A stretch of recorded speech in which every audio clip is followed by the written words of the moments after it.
Board Member Elizabeth Callahan. Here. Board Member Nubia Duvall Wilson. Here. Board Member Regina Eckert.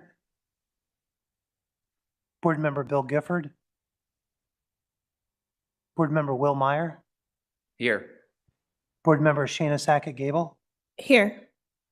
Board President Kali Tellisford. Here. Board Member Arun Vadlamani. Here. Board Member Caitlin Whitletter. Here. Thank you. All right, please stand for the Pledge of Allegiance.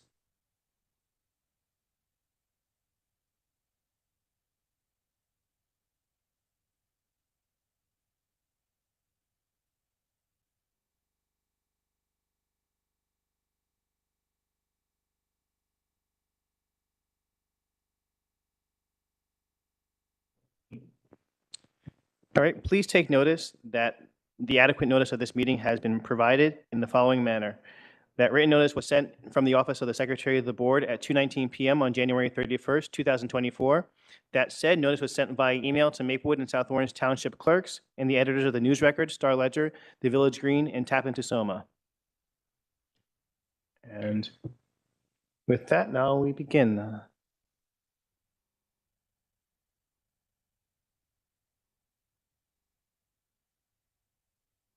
All right. The school board meeting is a business meeting in public and not a meeting with the public. Oftentimes, it may appear to members of our audience that the Board of Education takes action with very little comment, and in many cases, a unanimous vote. Before a vote is placed on the agenda at a public meeting, the administration has thoroughly reviewed the matter with the superintendent of schools. If the superintendent of schools is satisfied with the matter, is ready to be presented to the Board of Education, it is then referred to the appropriate board committee. The members of the board committee work with the administration and the superintendent to assure that the members fully understand the matter. After the committee discusses the matter, it is then shared with the other board members for consideration. Only then is it placed on the agenda for board discussion and action at a public meeting. All right, and now we're going to be given a district update on the meetings with Dr. Fergus. To Board President Tellisford, members of the Board of Education, those who are in attendance with us, as well as members of my staff, Dr. Kevin Gilbert, and I just want to go through and give a district update on the meetings with Dr. Fergus. I'm actually going to ask our Director of Access and Equity to come sit at the table, and I just kind of want to run through a couple of quick slides, which would probably take care of all of those discussion items that you have there on the agenda, with the exception of the intentional integration and student enrollment data presentation. So again, like we start these committee meetings, I always like to put this up here, which is from page 8 of Dr. Fergus's report, where he just talks about us basically, centering this work that we're doing to implement his recommendations around our Black Latinx population, our free and reduced lunch students, as well as our students who are in our special education programs. We also want to make sure we provide spaces and opportunities for families to have engagement around the things that we're going to do when it comes to implementing these recommendations, because we want to make sure that the families and the communities understand that to gain understanding, we want to have the spaces to create for you to have the opportunity to talk about it, because in essence, some people are going to feel like they're going to lose things, and we just want them to understand, in order for us to execute our equity work and put these recommendations in place, we want to provide space and opportunity for everyone to be a part of that. This is Dr. Fergus and his Rutgers team just reminding us that implementation of these plans, put us on a trajectory of full implementation happen between 3 to 5 years. As you know, we're putting together a strategic 3 to 5 year plan on implementing many of these recommendations. At the next quarterly committee meeting, we will have that presentation again for you, where you can see our plan and update you on some of the strides we have taken to start implementing those plans directly. Here, I'm not going to go through all of these again, but I also like to always go through so everyone understands all of the recommendations. But also, if you look at one of the dot items on the agenda was to talk about what committees will get to see these recommendations directly. We have several working board committees, and so in blue highlighted there, you will see the name of the committee.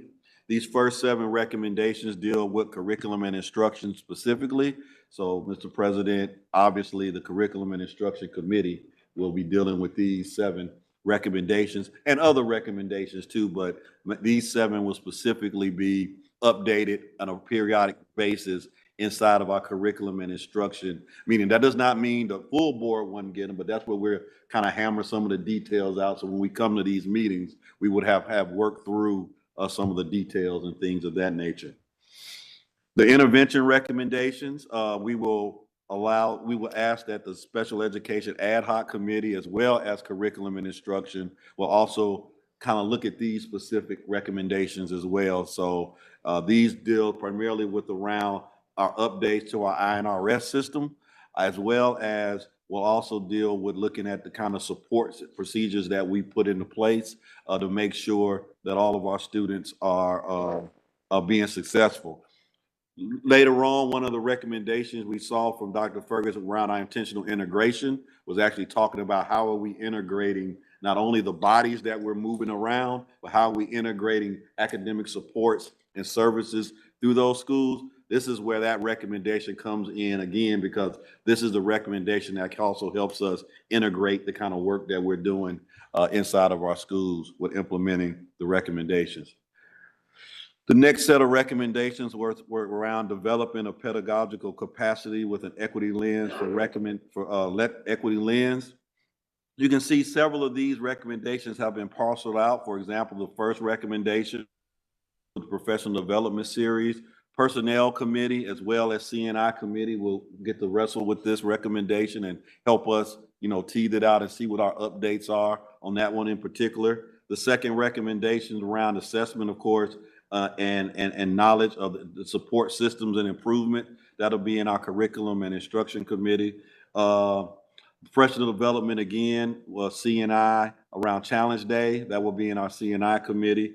Number 4, again, dealing with a curriculum audit that we're fast on our way doing. And hopefully by next time, we will be able to update you on that progress. Again, that's curriculum and instruction. The specific one about hiring more Black teachers and teachers of color, and also creating those affinity spaces, that will be housed, personnel committee will get to see and talk through our progress on that one. And then the last 2, building affinity spaces for students and basing things after our Max Scholars program, our curriculum and instruction committee will get to or look at those. Chair Sackett Gable, you got a lot of these coming to your committee. Then the 5 recommendations on intentional integration, triple I. The FFT committee will get the updates on all of those particular ones specific to intentional integration. There may be some that may overlap into other committees, but mainly FFT can expect us to kind of walk us through and seeing where we are with those particular committee recommendations. This is the update, and Ms. Wable, who has kind of led a couple of these meetings, we'll talk a little bit here in a few minutes. I wanted her to just share with you the January, especially around the January 5th and the February 2nd meeting that we had with Dr. Fergus. We have set up regular meetings with Dr. Fergus. He comes here and we kind of walk through some of the recommendations, but mainly these first few visits have just kind of been around him, helping us wrap our minds around as a district what is a good strategy or how is a good approach to making sure we implement these. And so, Ms. Wable, if you wouldn't mind talking a little bit about your couple of meetings we had with him, and then I'll fast forward to the back of here. You can walk through the infrastructure plan that he talked about. Okay. Hi, everyone. So we've had, over the last 3 months, we've been meeting with Dr. Fergus regularly, as Dr. Gilbert mentioned. We've talked a lot about starting the work, and a lot of our work this year we've been already delving into. So not only are we building the plan, but some of the plan we've already started over the last 6 or 8 months. And so we wanted to make sure and go back and say, are we rolling it out properly? What does that look like? What is his vision of what that rollout would be? And so we've talked, so that's really where our conversation has gone. We've also gone through some of the individual goals. I'm going to give an example of INRS. So we went through the INRS and said, okay, if we're working with this and we've laid out this plan, these are our next steps, right? Just so that we can identify if his vision is the same direction that we're going in, which has been really great to kind of collaborate in that way. And so those are some of the items we've been doing. We talked a lot about building an infrastructure to do the work, which I can go over each item of what that looks like, but really solidifying that piece in each and every goal that we're doing. And then also identifying where there's crossover, because a lot of these goals are interwoven, right? So we've got several math goals, right, that overlay on top of each other. The INRS goals, each one of them interacts with each other. And so instead of duplicating the work, how can we make sure that we're merging it together and making sure that we're moving forward in that way? We talked a lot the other day about integration and what that will look like, and some questions that we're working on with the ALFS group as well. And then I can talk about the infrastructure. So the questions that we talked about in building the infrastructure were really helpful. And so we started to talk about what are the 5 questions that we need for every single goal in order to make sure it works. So we identified who is this work sitting with, and who's the group, right? Is it a particular committee? Is it several committees? Is it a committee in the schools? Is it our coaches? Who's that work lying with? What's the framework that we're working with? And by framework, we're really talking about several different things. First is what is the research behind what we're doing? So what is the latest INRS and multi-tiered support research that's happening right now? The growth mindset comes to mind, right? So we're going to use, of course, Carol Dweck's work, but Joe Bowler also does some really great work out of Stanford with math and growth mindset. So picking the framework and the researchers that we want to embed in this work is going to be really important. Then what is the system that may need to adjust?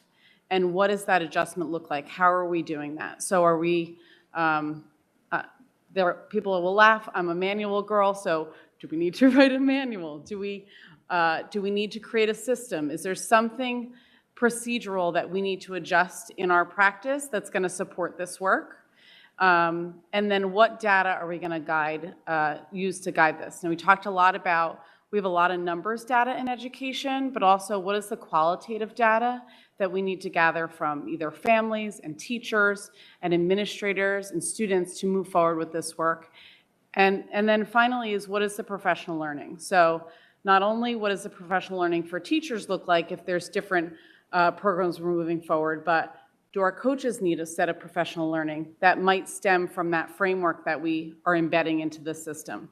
Do our administrators need that professional learning? What does that look like, and how are we giving it? Is it embedded over the year? Is it embedded in the coaching structure?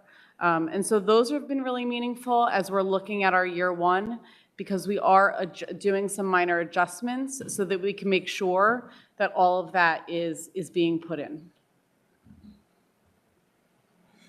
Thank you. And it's really important to know that because there's a lot of infrastructure that we have to kind of put into place, we are also working to with a mitigation strategy to make sure we are meeting the needs of our students, particularly our students of color, special education students, and others that were highlighted in Dr. Fergus's report, in that we realized that, this has been almost like 6 years in the making, and we do know to build infrastructure takes time. So we want people to look at this as, we're putting things in place to try to narrow gaps while we put something in that's going to sustain the work that we're doing to narrow those gaps. So it's a little backwards on how you do it, but we know time is of the essence, and we want to make sure we try to meet the needs that generated the reason why Dr. Fergus had to do his equity audit, and the reason why we're here today. We want to make sure we have our attentions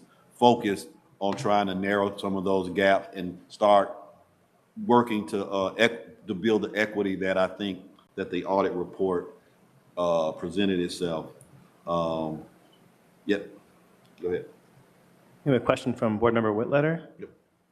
Thank you. Sorry, I didn't know if we're allowed to ask questions in disperse of the presentation. So if not, I'll save it for the end next time. But who is the group that's deciding going through the infrastructure questions and making those determinations? Like, who within the district holds that responsibility?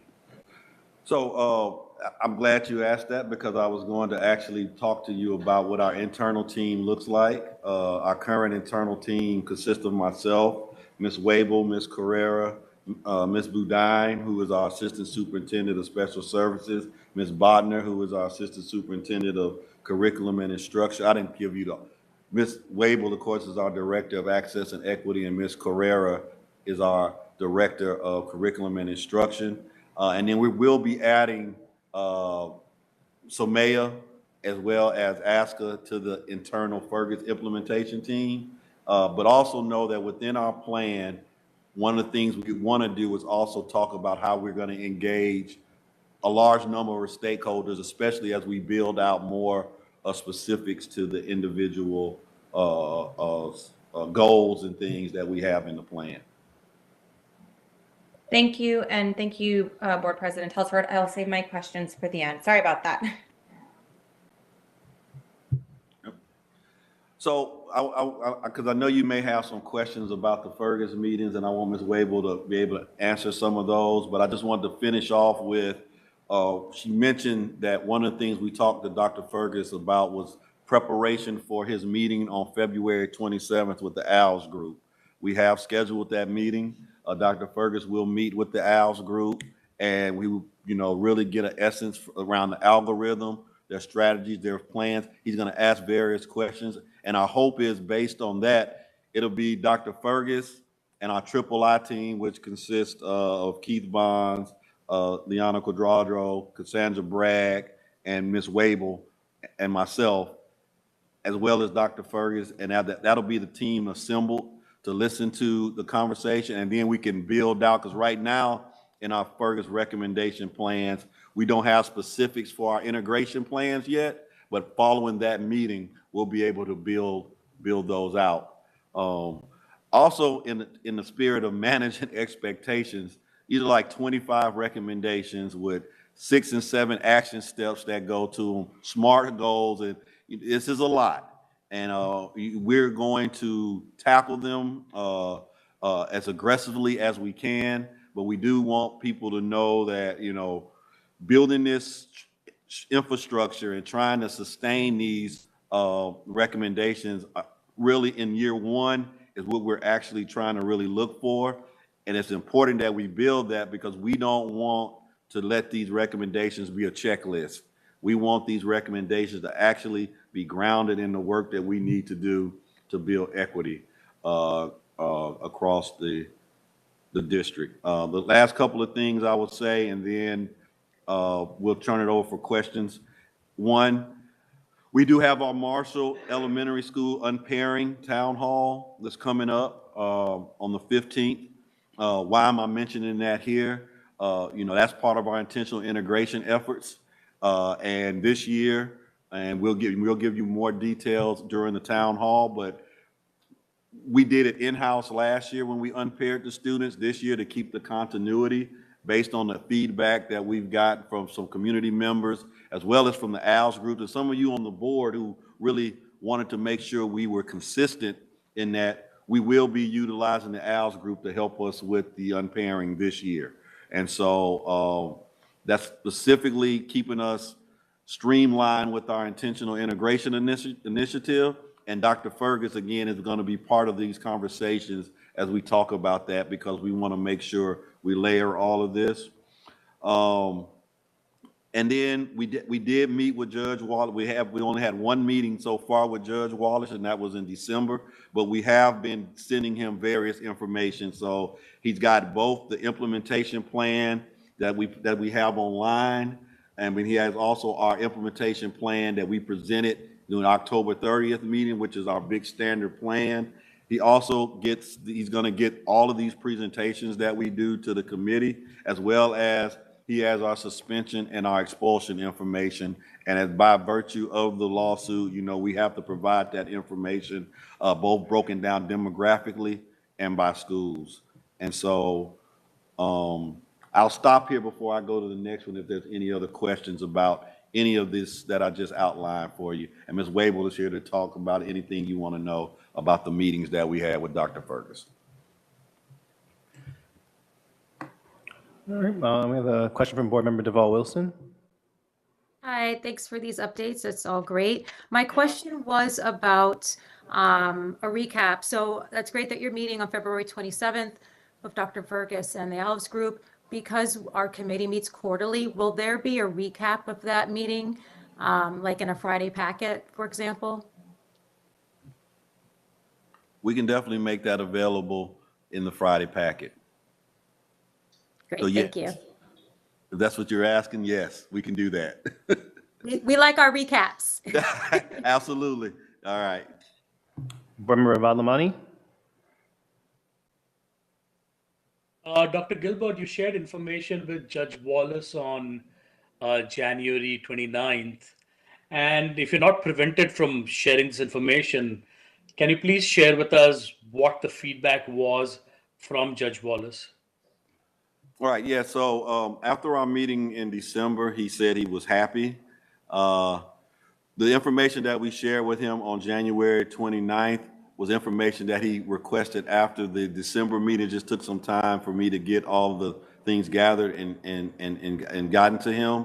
I will say that the initial thing that we sent to him on suspensions was not what he wanted us to send. What he wanted us was to send him was our data that was broken down demographically by and by schools, which is on our website. So we got that information sent to him and corrected that. But so far, he has been pleased with our progress.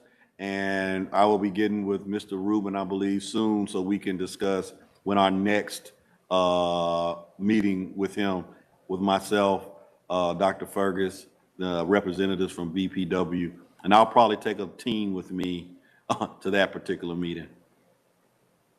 That is very good news. Thanks. Yes. Any other questions?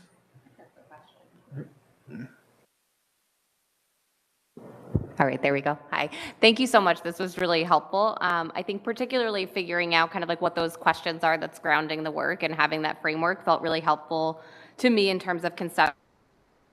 Dr. Gilbert's point, this is really a lot of work kind of embedded within each recommendation. So knowing that we have kind of like a standardized framework that you're using to ground the work really resonates with me. One thing I'm thinking about, I know we talked a little bit about the data that we would be using over time to guide the work and then professional learning, but also curious about, as we're kind of rolling out these plans, how you're goal setting with your school teams, how you're goal setting with school leaders in terms of knowing that, are we making kind of like small achievable goals, working towards those, the degree to which, we could have some insight, I guess, into that component, knowing like the terminal goal is X, but kind of like how are we breaking kind of micro goals down, and then I guess the degree to which kind of like we're monitoring or looking at kind of like accountability across carrying out some of these plans at a school level. I'd be curious about. Okay, so I think that's twofold. The first thing that we started doing this year is we're providing professional learning to every school on the various teams that they're working with. So every school has a climate team, every school has an equity team, every school has a skip committee, and so an INRS team, which And so we're pushing into these teams and providing the entire team with professional learning. And so that's going to be really those spaces. And when we say, like, where does this work lie? Some of it's going to rely on the district level between the coaches and the supervisors, but a lot of the work is going to filter down to the schools. And so we wanted places and spaces for that work to continue, but also in the way that the framework will allow. So for example, we just did, we're in the process of doing street data, which is qualitative data meetings. What does that look like in our equity teams? And so that when we say, we're doing this work, can you gather feedback? The team will know not only how to do that, but how to read it, what it looks like, and how to analyze that information. So I think that's going to be really helpful. I think also is building out the goals. There's going to be a lot of branches for the professional learning. So for example, if we talked about the INRS goals, we've already done professional learning for our administrators, where we did a fishbowl and we demonstrated, but that's not enough because now we want to make sure that our teachers are really understanding that process, right? So having a multi-leveled approach to that professional learning is going to allow the school teams to continue to move the work, because you're right, if it exists in those rooms by itself, nothing changes. Right? So we want to make sure that we're supporting, and so we're planning out all of that professional learning. And I would say for the accountability piece, that's really why we want to look at systems and procedures, is because following up on that piece of checking in on how that's going and following each piece really systematically, if it's a systems change, it's easy for 10 schools to kind of go off, but we want a way to kind of bring it in and say, okay, this is step one, and everyone needs to do step one in the same way. And so that's why we're building in that systems process as one of our 5 questions. Did I answer all of them? Yeah, that was really helpful. Thank you. Okay, perfect. Thanks. I have one question. You talk about building a system and documentation to, I guess, ensure that you reach a goal. And I'm assuming that has to do a lot with the actual infrastructure of, I guess, data. Do you have any idea of what kind of system you plan on using and when you would, I guess, hope to have that system up and running so that we can sustain this project or this work? So I really think it depends on what goal we're talking about, what kind of data that looks like. So for example, the INRS, for example, right? Right now, that's existing in a system of data with Excel spreadsheets. That's all being filtered by Director Carrera and her amazing work, which we saw at CNI a few weeks ago.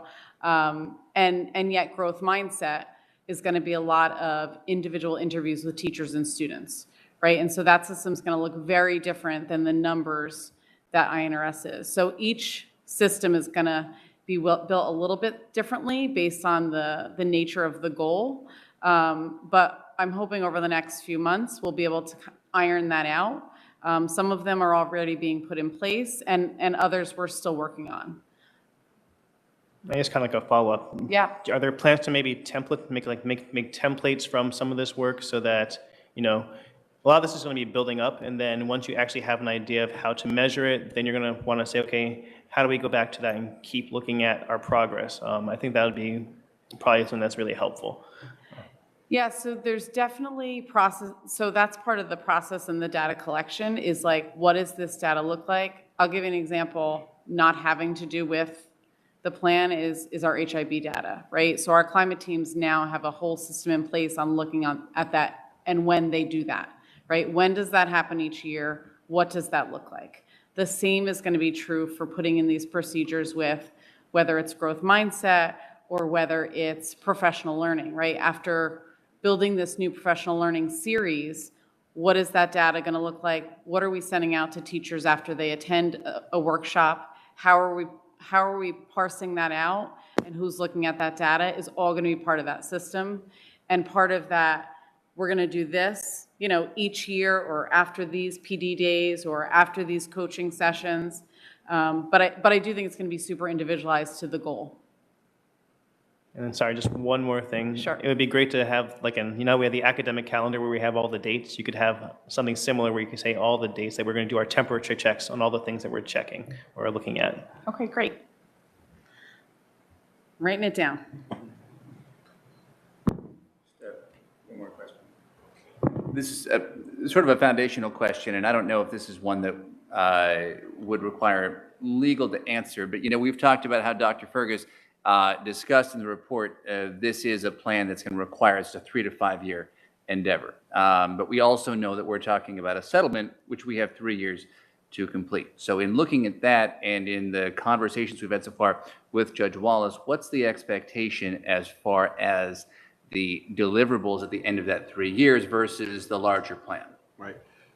So the plan and approach is, and when we pull out our 3 to 5 year plan, by the end of year 3, we need to have the deliverables to show significant movement in the areas of concern that we've seen. The other 2 years after that, the 4 and 5, are more on monitoring our success rate and hopefully seeing how well we've been able to embed those changes. But our target is 3 years. That's what we've been mandated through by the lawsuit, to at least begin to start showing the significant gains or the significant narrowing of the gaps that precipitated the lawsuit in and of itself to begin with. And so I think that that's not only the mandate from Judge Wallace and the settlement, but I think from the perspective of the board at the time when it came through and the community, if you were at the meeting when Dr. Fergus presented this data in public, and we had members from the Black Parents Workshop there, I think they were very emphatic that in 3 years, we need to see some change, period, point blank. And so that's the charge that we're taking, that by 3 years, we should see some significant movement. It won't be solved in 3 years, but at least we should have to show that we've made significant progress toward moving towards the type of equity that we believe is necessary to fulfill the obligations of what we've been mandated to do. Great, thank you. And I was also on the data. I think what sounded like you would love for us to have is a dashboard to kind of show this, and that's on the. Right. I believe that's something that the data committee is going to be really talking about is, how do we put that data together and have it presented and in a user-friendly, but something. So that is definitely going to be on the wish list. Write that down, Carrie, dashboard. Okay. Thank you. We have one more question from Board Member Whitletter. Yes, one more question. Thank you so much. One of the priorities that Dr. Fergus shared with us, and he's been, really sharing it with the district for a number of years, but was a heavy concentration on, we got to get INRS up and running efficiently. And it sounds like that work has started and has progressed quite a bit. But, do we have the professional development on the calendar yet for walking teachers? I know we said that we walked administrators through INRS to standardize across the 10 schools. What about when will that work trickle down to the teachers? And is there a timeline in mind of when we feel like everything is going to be hopefully operating at a really high level and that supports are going to be accessible and robust for students?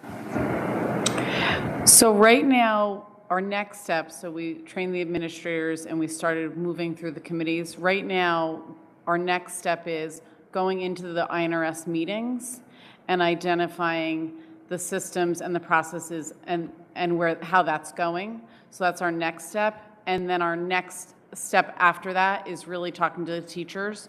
The teachers and that professional learning is really a larger conversation because you're not only talking about, how to fill out INRS, which they've been doing for years, but we're really talking about tiered instruction and supporting tier 1, so that everyday classroom instruction.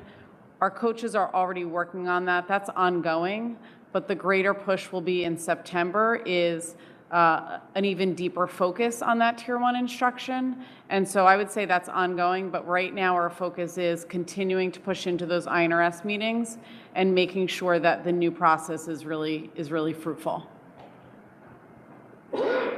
Thank you. Thank you.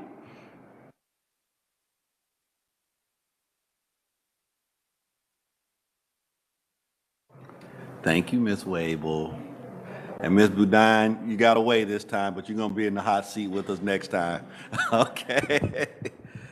All right. Yeah, we can, yeah.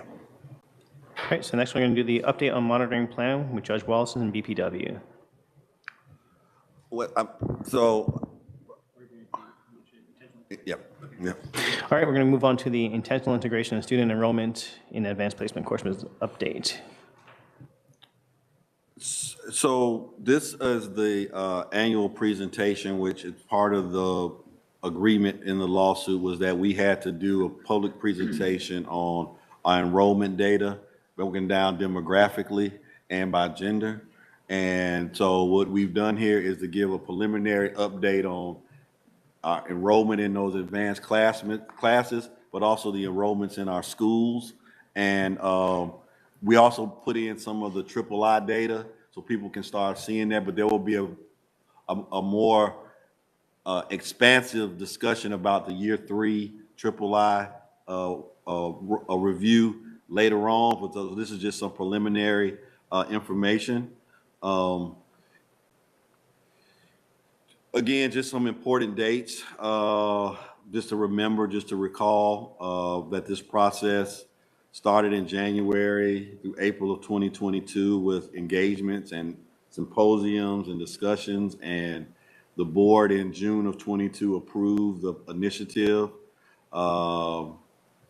The ALS group shared the algorithm with the board at that time in April of 2021. And the way our implementation years run, year 1 was 21-22, that was just kindergarten.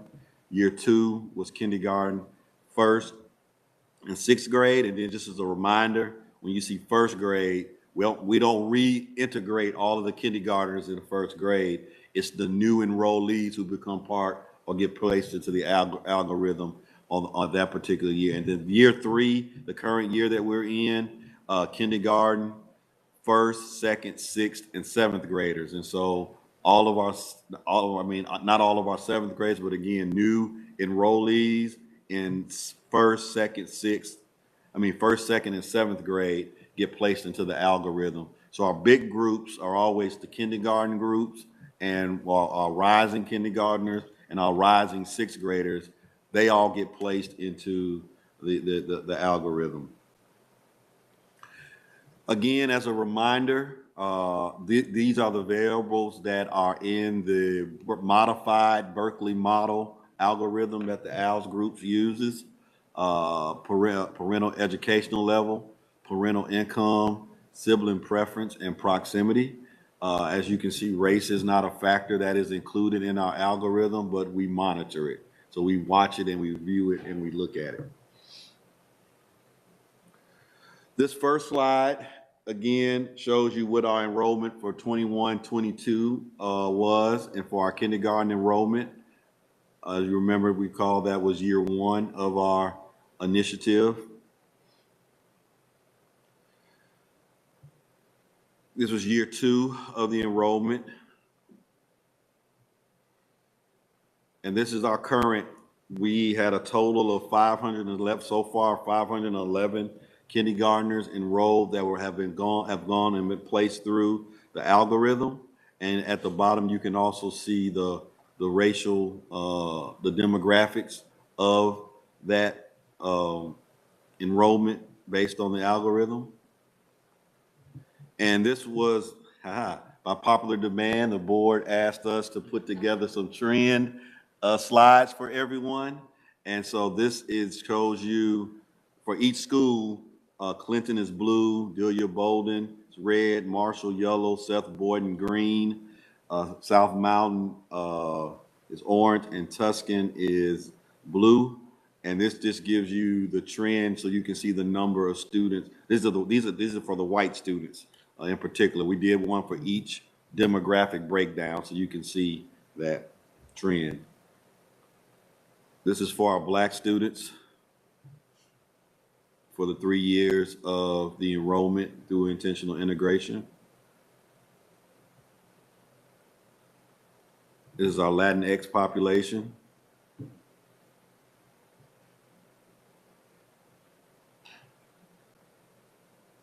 our multiracial students.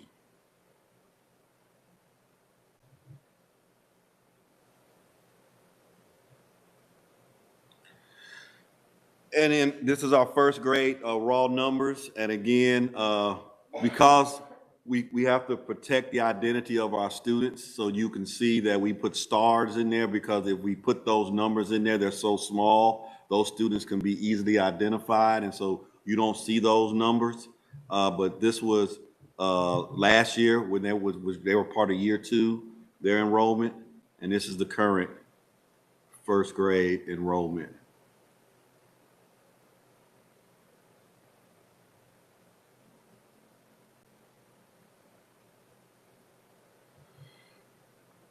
And here's the trend data for our white students. And there's only 2 years of trend in here because, again, year 2 and now year 3.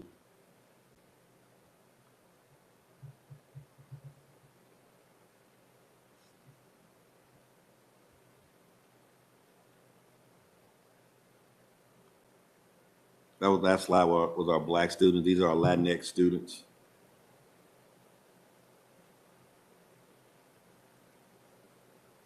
Our multiracial students.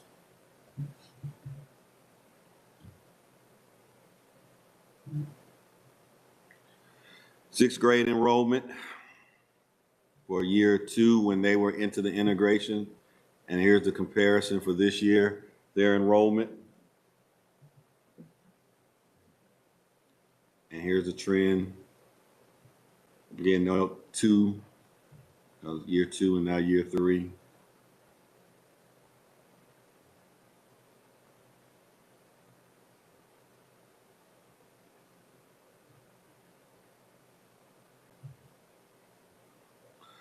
This is good to show you. So if you saw on some of these other slides where you see that less than or equal to 5%, for our trend data slides, we just mark those students as 0 because, again, to protect their identity, even through a graphic such as this, we have to make sure we don't easily identify who those students are. So you can see on this particular side, or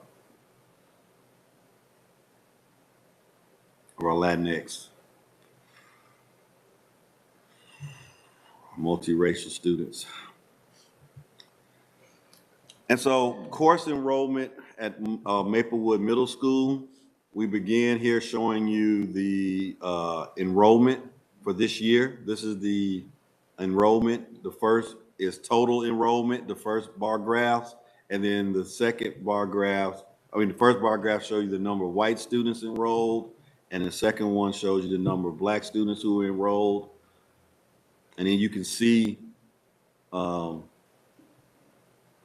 years are, the colors are grades. So gray is 8th, orange is 7th, and blue is 6th grade.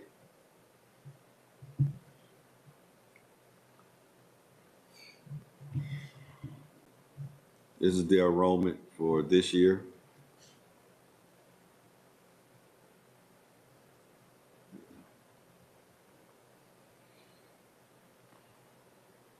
This is the trend data in terms of the percentages over time. Purple is the current school year that we're in.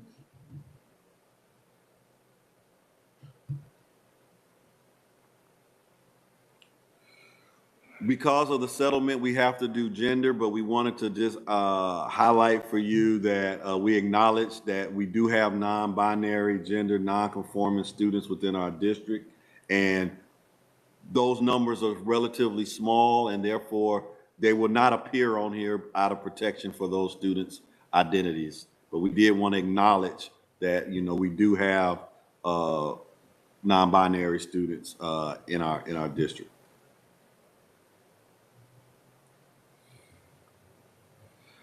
And then we're going to go through the specific classes. And please, if you want me to stop to read any of these numbers, I'm not going to insult anyone's intelligence. They can see the chart. So, and just for RG stands for regular, HN stands for honors, ADV stands for advanced, and then AP We don't have any of those in our middle schools in these areas. Math, on the other hand, is the one area inside of our middle schools where we do have a breakdown of advanced courses. And this is the reason why Dr. Fergus, when he did his equity audit, he tuned in to middle school math, because that was able to give him kind of the picture to kind of see the trends and the data points that he pointed out in his report.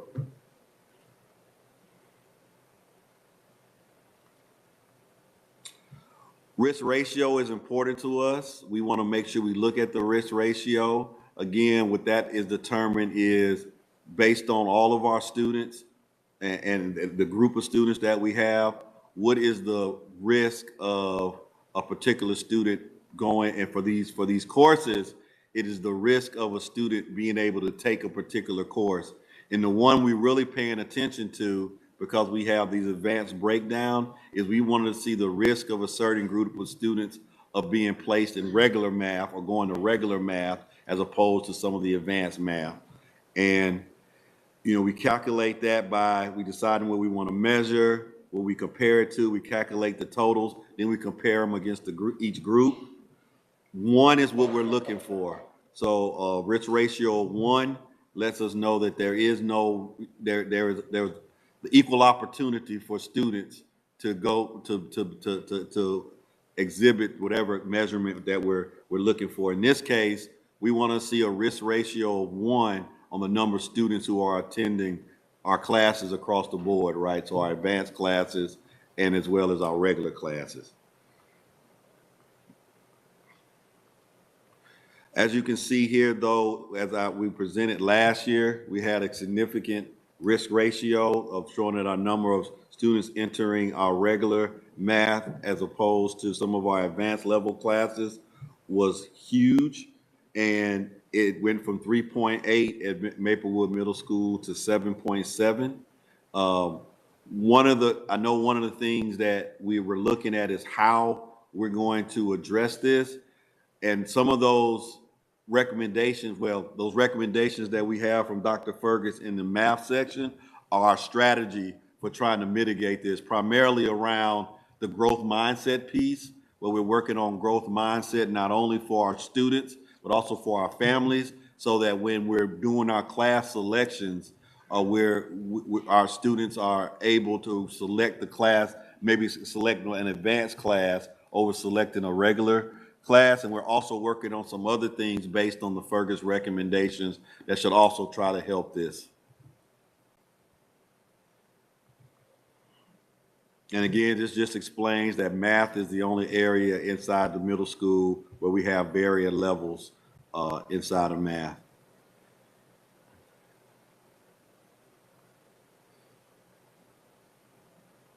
And these are our other courses.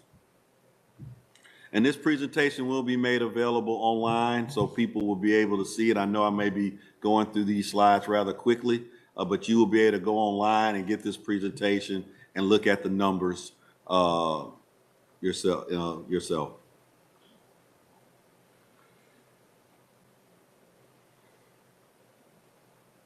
And as I flip through these slides, if you want to look at the color variation and just kind of see the various movements that the students have had from last year to this year. This is South Orange Middle School. This is by demographic, by race. And if you can see at the middle school by gender, they're pretty much flatlined in terms of the enrollment each grade. This is the year trend data that we all like to see, comparison with the yellow being this year and the gray being last year. So you can see not a lot of significant changes in those. And again, broken down by gender. The same caveat I gave for the last slide also pertains to this slide in terms of our non-binary and gender non-conforming students. This is art.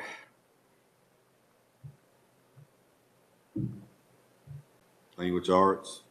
Math, here again, we're going to go look at our risk ratio slides in a second for you to kind of see what's happening in terms of our math. You can see that there was a slight dip in the number of Black students who were in regular compared to last previous year who enrolled in regular math.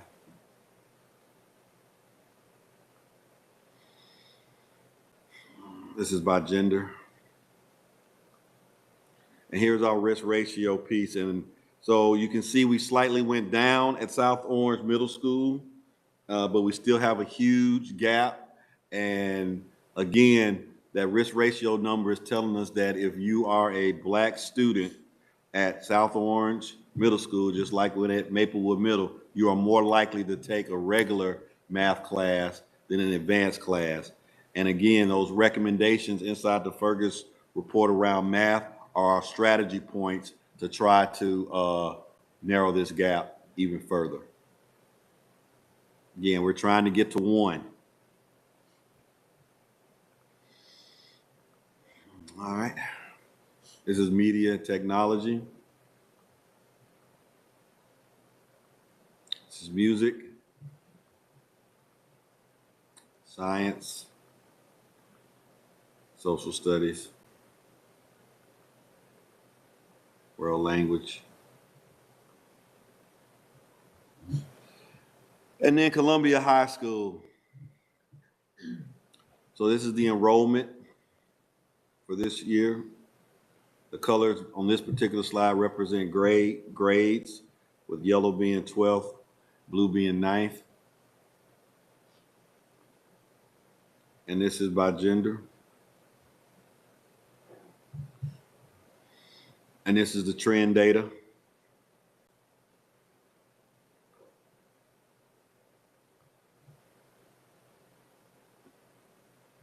By gender. And so these numbers show the enrollment in all of our classes. They do have leveling of advanced classes. And if you see with the yellow is what you want to pay attention to and see the movement, if there was any movement between last year and this year in terms of those enrolled in honors or advanced placement. That specifically speaks to some of the things that the Black Parent Workshop lawsuit spoke to and some of the things that Dr. Fergus spoke to, and what is our work and how we making sure that we are getting students of color into our advanced placement or advanced courses.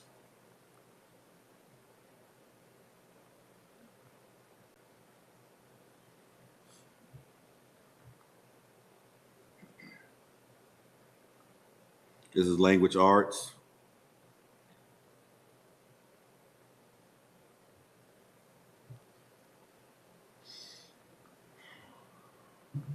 This is math.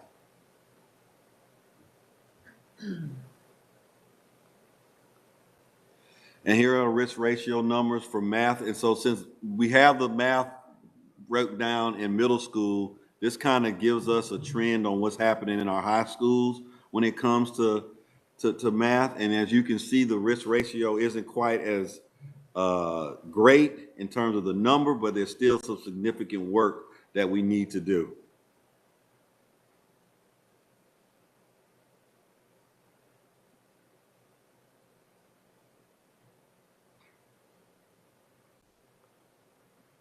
This is media and technology. This is music. Please let me know if I'm going too fast. There's over 100 slides, and I'm not trying to keep us here for 2 hours. This is science.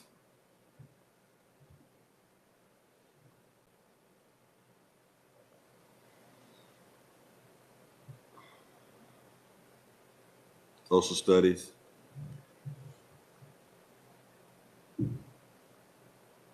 World languages.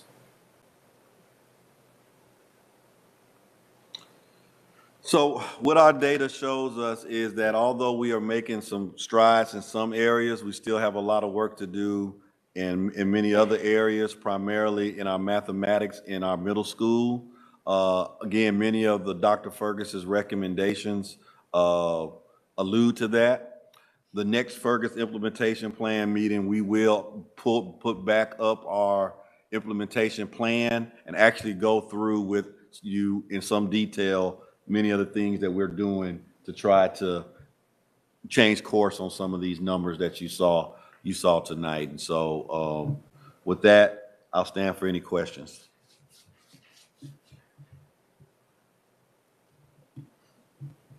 Board Member Second Gable. Thank you for all that number crunching. And it's good to see some of the graphical representations. I was thinking specifically about the decline in AP students that happens during the year for most demographic groups between September and June. We know that students may start out in an AP class at the high school, but may not end up in the AP class at the end of the year for various reasons. And it's great that the district has included some proactive supports this year, like the AP Core program. And if you're not familiar, it's like a study group for students who want to improve their academic progress in AP classes that meets weekly. I was wondering, and it looks like this might have to go back to our committee later, but is there any even anecdotal data so far about the usage or effectiveness of this program? Thinking it would be valuable if we were eventually able to correlate students' participation to retention in the AP classes. And that could just inform future planning, such as the frequency of the offering, its structure, and so on in upcoming years. So I'll have to go back and have a discussion with Ms. Bodner and Ms. Carrera to see specifically where we can, if we've done any checking to see what that data looks like. But what I can say is that, and part of that came out in the Fergus report was students who were saying they didn't feel like they had the kind of supports in our advanced classes that they needed. We really spoke about trying to course correct that. And so I don't have an answer for you now, but we'll get it for you. We'll make sure we get that. Ms. Wade will make sure you write that down. Thank you. I didn't bring a notebook with me, so. Board Member Deval Wilson. Hey, I'm literally still processing. So thank you so much for the presentation. I had two questions. One is about the III. I know there's going to be a presentation later in the year for us, but I would love to just have a general summary from you on your thoughts overall on the balance, and if you're happy with how things looked, if there are things that you want to investigate further. As a South Mountain parent, I kept looking at the South Mountain data and noticing there are definitely some numbers skewed for white students, and I know anecdotally, Black parents are concerned about their students of color being able to be around other students of color. So just curious, your initial thoughts on that. And then my second question is just about the intersection of gender, since we do pull that out, specifically for the high school. I noticed, for example, the business class had a very small percentage of female students. And so I'm just curious if there is going to be any analysis or support from a gender standpoint, as we notice that there's definitely a proportionately imbalance when it comes to male and female, especially. I was happy to see science looked really balanced. That was great. But in general, female students might not be pushing themselves enough for business, or male students may not be pushing themselves enough for business. And you need math. There's so many skill sets that are associated with that course. So I wonder if there's a reason why, and if that could be looked into more. Does that make sense? Am I making sense? I hope so. Yes. Yes. Thank you, Mr. Val Wilson. So on your first question around South Mountain and the intentional integration, as you remember, one of the recommendations that Dr. Fergus gave us was to do some type of intentional integration look at both South Mountain and Seth Boyden. Those two. I'm sorry, my Southern accent is messing with me, y'all. I apologize for y'all for not getting that out correctly. And so we are looking at that. You know, as the data showed you, those two schools continue to be on the outliers of the spectrum, where South Mountain continues to be highly concentrated with some of our white students, as well as Seth Boyden continues to be highly concentrated with some of our black students. But we are seeing with the integration, the numbers, you know, starting to show some improvement in the lack of those other students in those particular schools, but it's not happening at a faster rate. There's a couple of things, and we talked to Dr. Fergus about this. Remember at the beginning when I showed you our algorithm, that race is not a factor in that algorithm? That limits the amount of intentionality we can do for obvious reasons, right? There's been Supreme Court cases and all kinds of things that say you're not supposed to use race as a determining factor, but not having that involved in the process removes a lot of the intentionality we can do of making sure we are being intentional about racial integration, which that's not part of the process. Our algorithm is strictly focused on socioeconomic status. So that's one thing. And then also, we know just from various reports, proximity is in our algorithm, which means that is a factor in terms of where you live at. And we know some of the recent reporting from housing and things in our two towns have shown that we're seeing a decrease, unfortunately, in the number of families of color who are moving into these areas. Now, I'm not an expert on that, but I can just tell you that those factors could probably be weighing heavily into why we don't see significant movement in those particular numbers. But that's something we're going to be talking with the ALVS group about, and Dr. Fergus is going to be talking with them about to see what their thoughts around that is, and that way we can have a more definitive answer to that. And then I think your other question was around, help me. Business. Yeah. The gender. Yeah, business. Thank you. An intersection of genders when Right. it comes to looking at the courses. Yeah, thank you. So Ms. Wable, you know, talked to you a little bit about her working with our equity teams around street data and that qualitative approach in terms of using those data sets with our schools to actually analyze just those kind of concerns that you have. What we want to do is drive that to our schools when they're having these conversations in their schools about what does true whole scale integration looks like and look like in your buildings. And one of those things we hope that they scrutinize is your enrollment, not just by race, but also by gender as well too. And so using that street data concept, that helps drill down to that. And so maybe you can get to some root causes to why you would see such a gender gap in some of our particular classes. That's great. Thank you. You're welcome. Great. Board Member Callahan? Thank you.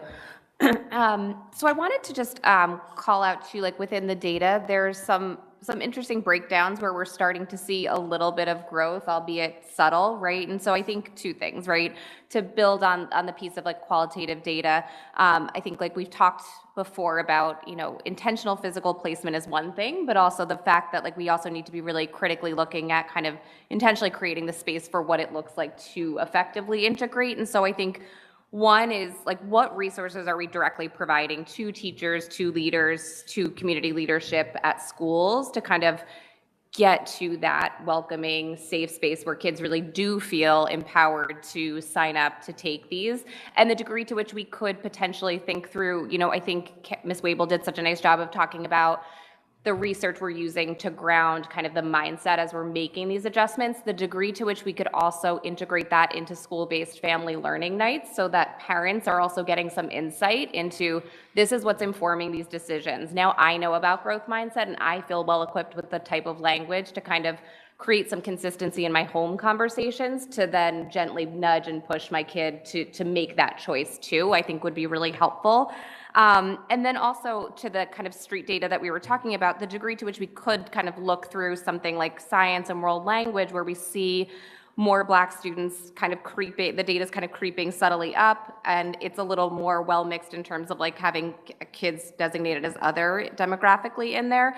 The degree to which we could also kind of get a sense from teachers and folks at the schools, like what is contributing to that enrollment in world languages in science? What are those teachers, what are those departments potentially doing that we could kind of absorb and replicate better practices to encourage that across departments at the high school too would be of interest to me. So just the degree to which we're thinking about any of those things or any thoughts on those would be welcome. Thank you. Yeah, those are all top of mind, and unfortunately, we don't have anyone from our curriculum and instruction department with us tonight, so we'll put that down to make sure that when we meet again, we will talk a little bit about the growth mindset work that we've been doing, as well as, address some of the other concerns. I think as we talked about building the infrastructure, one of the things we have to do is work with all of our teachers and our staff in building the muscle to use the qualitative data approach to help answer some of those, to help build out what essential supports that we need to have for our young people and monitor those things. And so there has been work done, but I don't want to misspeak and get out here on the record and saying stuff, and Ms. Bodner and Ms. Carrera come in and say, I don't know what Dr. Gilbert was talking about, but that's not what we're doing. So we'll make sure they give a good update on the growth mindset work that we do when they come the next time. Thank you. All right, Board Member Whitletter. Thank you, and thanks for the presentation. And I just wanted to also say thanks for scheduling that meeting between the ALS group and Dr. Fergus. I know that was something that was brought up last year, and actually Board Member Sackett Gable and I were talking about how that would be really wonderful today. So to come to the meeting and see that that's on the calendar is really exciting. And, I want to piggyback off of what Nubia said, because it's something that's very important to me. When we're looking at the percentage of Black students that were enrolled in kindergarten first, in addition to South Mountain, like there was a significant drop in enrollment at Tuscan. I think last year was around 11%. I'll look back, but this year it's at 7%. And so, for me, I know that there's probably a logical explanation. Maybe it's that Bolden just took in kindergarten, from an algorithm standpoint, there's going to be a logical explanation why that dropped. But the concern that I have, that I just wanted to make sure I reiterate so that I can go back to Dr. Fergus and the ALS group, is just in relation to what happens to students of color who are now entering environments where they might be the only one. Because at Tuscan, if it's 7% of kindergartners enrolled are Black, that's at the school level. But what is it at the classroom level? And so these are things that, concern me, because we have heard, accounts of isolation and feeling that, they're a Black student, maybe the only one in a classroom. And, integration is supposed to benefit all students. So I just want to make sure that if there are things that are unavoidable, right, because we can't factor in race when we're making these choices, what could be done at the school level so that the classroom environment is more inclusive and that everyone feels like integration is working for them, right? So I just wanted to flag that, because that's something that Nubia said it, but I think that it's really important, and I just wanted to reinforce it. And then the other question I had, and it's sort of tied to one of our board goals. It's obviously a Fergus recommendation, but this idea of parental involvement.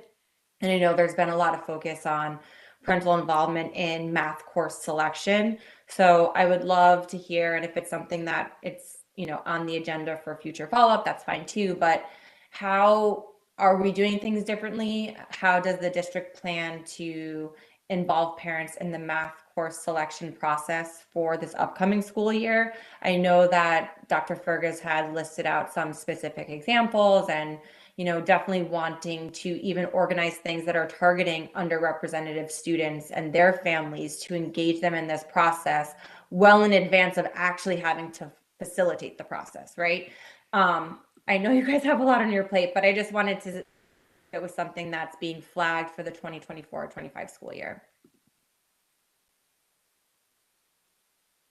Yeah, absolutely. Thank you for the question. So the expectation is, and I've reiterated that with the team, as that this year in working through the things that we're going to do, especially around math or anything, having a parental engagement plan is crucial to that work. So if you look at, and when we go over when we reintroduce you to the implementation plan that we presented on October 30th, which we haven't seen a lot lately because we've been behind the scenes kind of doing some work. But in each of those areas, there is a component of how are we engaging with the families, or in many of the areas.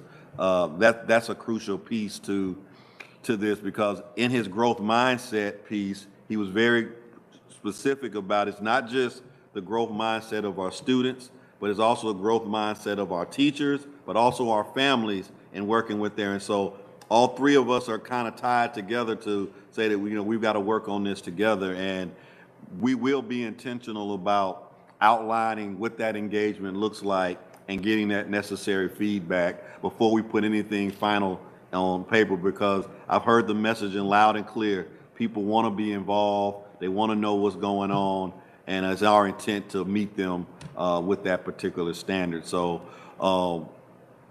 I believe when we talk about growth mindset, which we'll do at the next Fergus meeting, we'll make sure our team talks about their plans for what that family engagement looks like specifically for that. Thank you. You're welcome. Is that still a hand up, Board Member DeVaul Wilson, or is that just, you just, I put it up and then I'll wait. It's not that important. If other people want to ask questions, it's okay.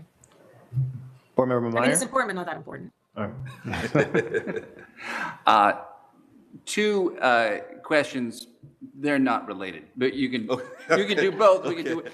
So the first is, I know Board Member DeVaul Wilson was talking about looking at the actual numbers that we're seeing for race under III, and acknowledging, as you did, that we're not using race as an actual parameter itself. We're using SES, which is sort of used as a proxy. And I'm looking at the map that Dr. Alves, I think, presented a few years back. And I know that right now we are using, to get that socioeconomic data, I think the smallest census group or area that has that data, which is still pretty big. And you look at, people in town in certain areas and how there are some who meet that criteria and some who don't.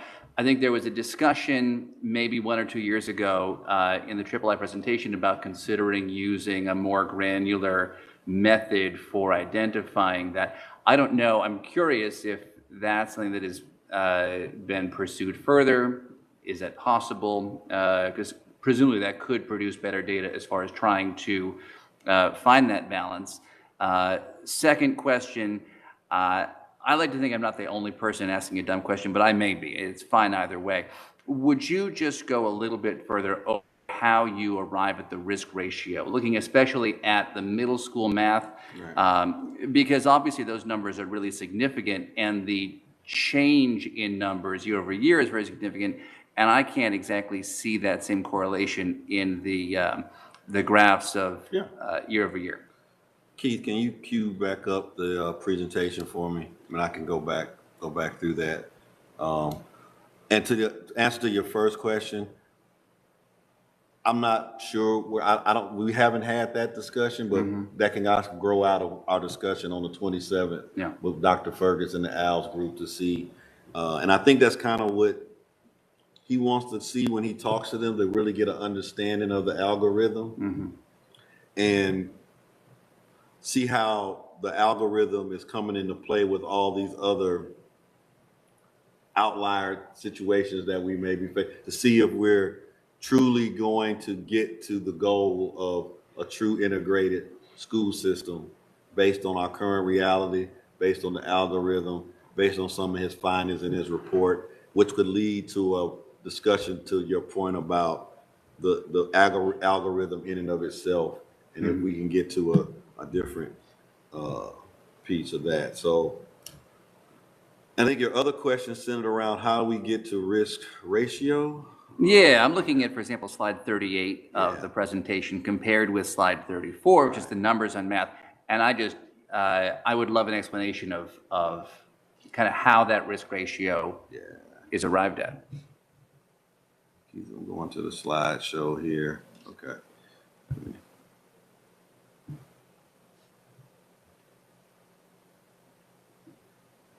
Okay, go back.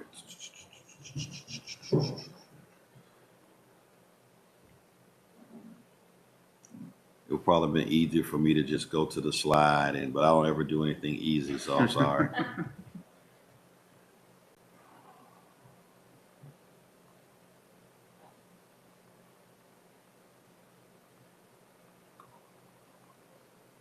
All right, here we go.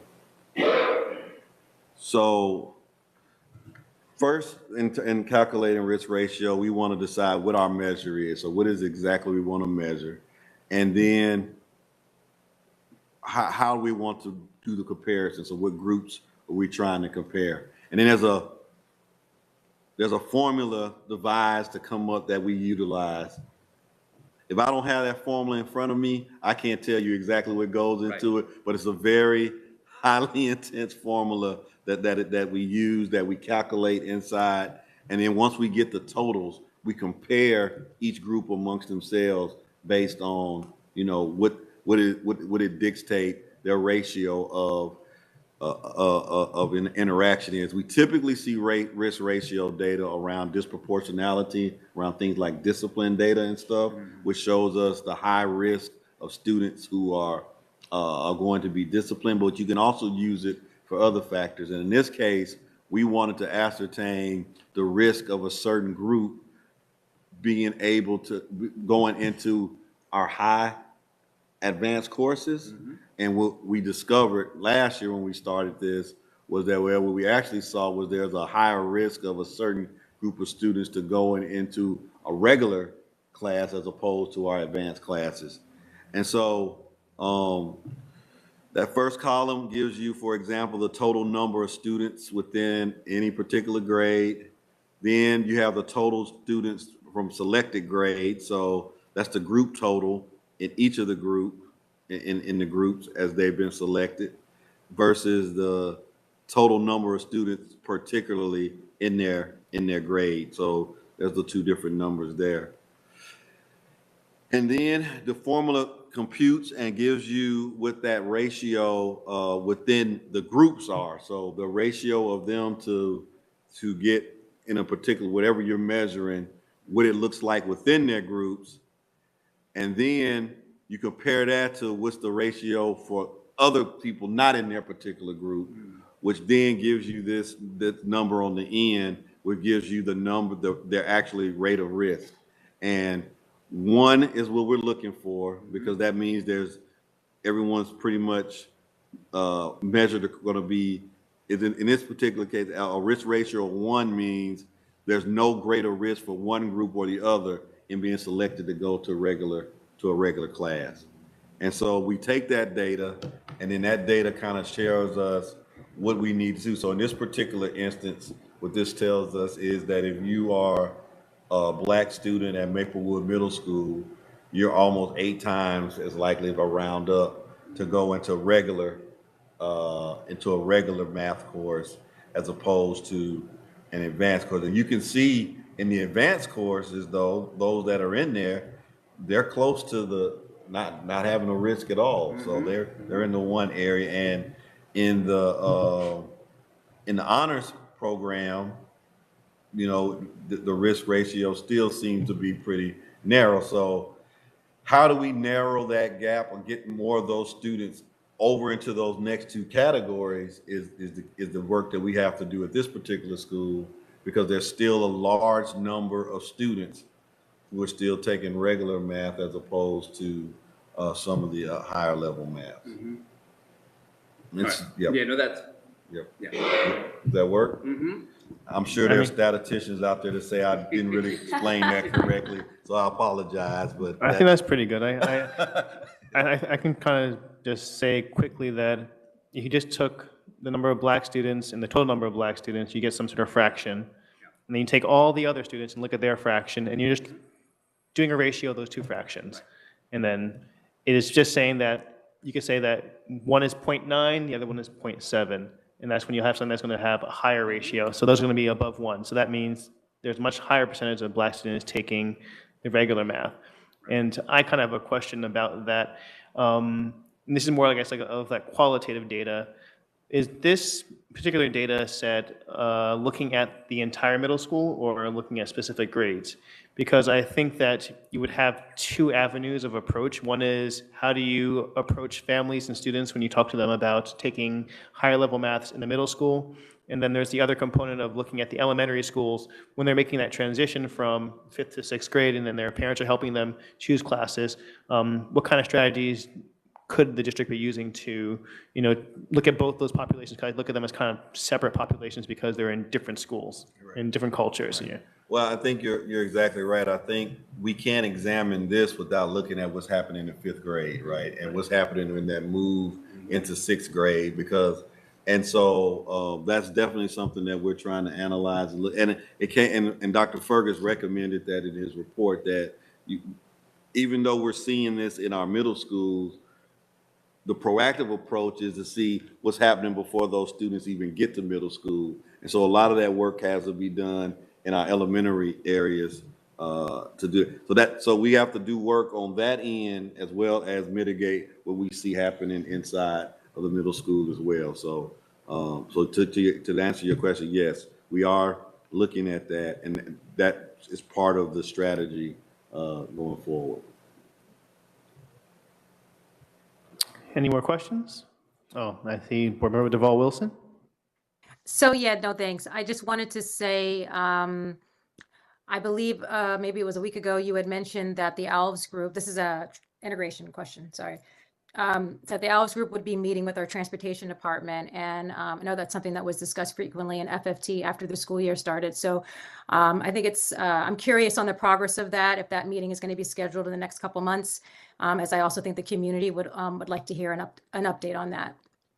Absolutely. So that's the next. I have my list: Fergus and ALVS, transportation ALVS. So that's next after we get through the Fergus. But I've already had a conversation with Mr. Ford, our director of transportation, and we've talked about it extensively. And so he knows it's coming next. So there is an intention, and there may be a series of meetings with ALVS and our transportation team as we get ready for next year. So that is definitely on the docket. Thank you so much. Really appreciate that. Mm-hmm. Yep.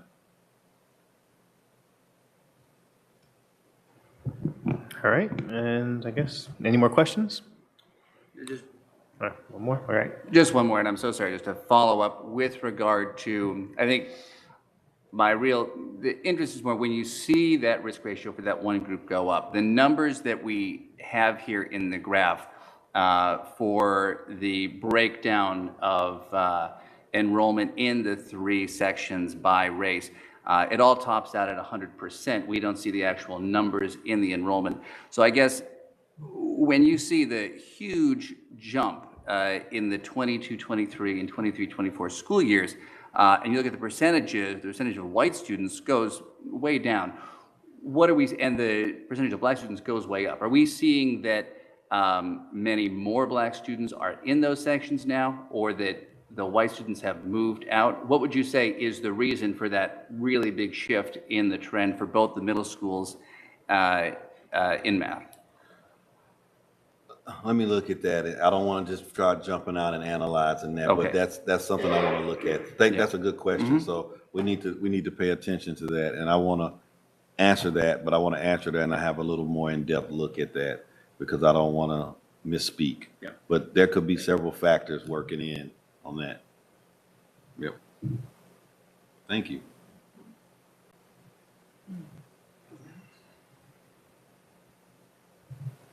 All right, with that, then we're going to go toward the hearing of individuals and delegations. All right. Thank you for coming in person and dialing in by phone this evening. The South Orange Maplewood Board of Education certainly respects that you've taken the time out of your busy day to address the board at tonight's meeting. We value public involvement in our school district, and we are eager to hear what you have to say. The board does have time limits by policy, and will be enforcing those to enable as many people to speak as possible this evening. Each individual will be given 3 minutes to speak.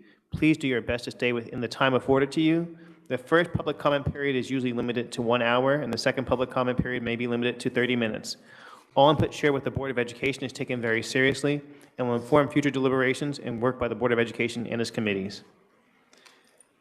We have no in-person and we have nobody online. All right.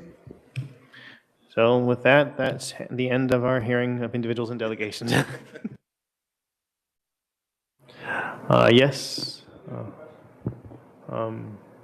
Yeah. Usually we don't have take questions from the public, but if you do have a question, could you email that to the board or to the superintendent? Oh. Hmm? All right. Yeah. Yeah, well, yeah, you can just, you just forward us your question, but if you have a comment, then you can speak at the podium. All right. I was gonna say, there's a clipboard with your name. You can put your name and your email address on there, and if you want to send the question to me, we can answer it via email. Yeah.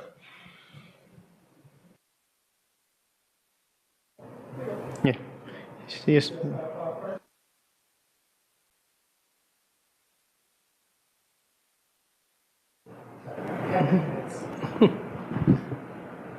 Hi, my name is Antoine Green. I'm a South Orange resident. Thank you for the presentation today. You listed, Dr. Gilbert, you mentioned the names of several people who would be serving to chair around the Fergus initiative. But what I didn't hear mentioned, or if it was mentioned and I missed it, I apologize. Didn't hear anyone from the business administration's office or any talk of the budget that was going to be used to spearhead this initiative, as we have it's our upcoming budgeting season, and this is a major initiative. I would hope that the monies that are set aside to spearhead it matches the voluminous presentation that you did today. All right, thank you. All right, moving on to new business. Does anybody have any new business?